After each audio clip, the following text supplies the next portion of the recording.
അമ്പലത്തില് പരിപാടിയായിട്ട് കിട്ടിയാലേ നിങ്ങക്ക് ഒന്നും ചെയ്യാൻ പറ്റൂല.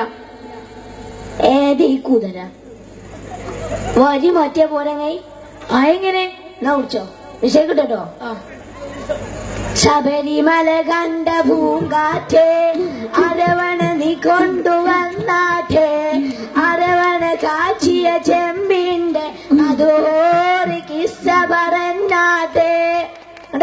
സമ്മതിച്ചിരിക്കുന്ന കുഞ്ഞാക്ക ഞങ്ങള് വലിയൊരു പാട്ടുകാരൻ തന്നെയാണ്. ആ എനിക്ക് ഇപ്പഴാ മനസ്സിലായ കുതിരെ. അതൊക്കെ വെച്ച് നേരത്തെ മനസ്സിലാക്കുന്നു കുഞ്ഞാക്ക. കാലയായിട്ട് വല്ല ബന്ധമുണ്ടോ? ഇല്ല. ഓൾ അഞ്ചത്തി രഥനേറ്റിയ ഭയങ്കര കമ്പനിയാ. കുഞ്ഞാക്ക ശ്രുതി പിടിക്കാറുണ്ടോന്നേ? ഇന്നെ തന്നെയാണ് കാട്ടിക്കൂടെ. ആ ചക്കന്മാർക്ക് കൂടെ തലവണ്ട അടിച്ചു പൊട്ടിക്കും. എന്റെ കുഞ്ഞാക്ക തവല തവല. ആ തവൾ ഉടിച്ചാറുണ്ട്. മഴക്കാരായ അച്ഛൻ്റെ അളാപ്പാക്കൊക്കെ തവൾ ഉടിച്ചു കഴിഞ്ഞ പണി. കുഞ്ഞാക്ക വയലിൻ വയലിൻ വയലിലല്ലാതെ നടു റോട്ടിലാണ് തവലിനെ കുടിച്ച കുതിരെ. എന്റെ കുഞ്ഞാക്ക ഗതം ഗതം. ഇല്ല, ഞങ്ങൾ തറവാട്ടാരാ. കിട്ടി പൈന കെടി കഴിച്ചു കൊടുക്കുള്ളൂ, കട വെച്ച് കൊടുക്കൂല. കുഞ്ഞാക്ക ഓർക്കസ്ട്ര ഓട്ടോറിക്ഷയൊക്കെ വിളിച്ചേണ്ടേ എത്രങ്ങാൻ ചാക്ക് തവലിനെ കിട്ടണം ചെങ്ങായി. കുഞ്ഞാക്ക ഇങ്ങോട്ട് പറഞ്ഞല്ല, നിങ്ങൾ എത്ര വരെ പഠിച്ചിക്കണേ? ഞാൻ B.Ed വരെ പഠിച്ചിക്കണേ. B.Ed വരെ പഠിച്ചിട്ട് നിങ്ങൾ ഈ പൊട്ടത്തരം പറയണേ? ഞാൻ അങ്ങനെ കൂടണ്ട. അതെന്തേ?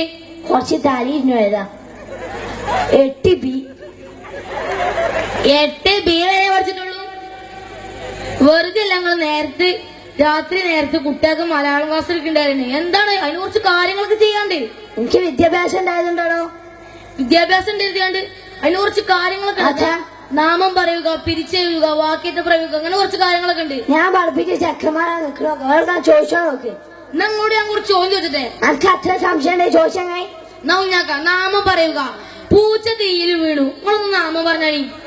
ആ പൂച്ച തിരിച്ചിട്ട് നാമം പോയിച്ചിട്ട് ഓമം കൂടി ഉണ്ടാവില്ല. ചങ്ങാളാ ഞാൻ ഇവിടെ മാറുന്ന.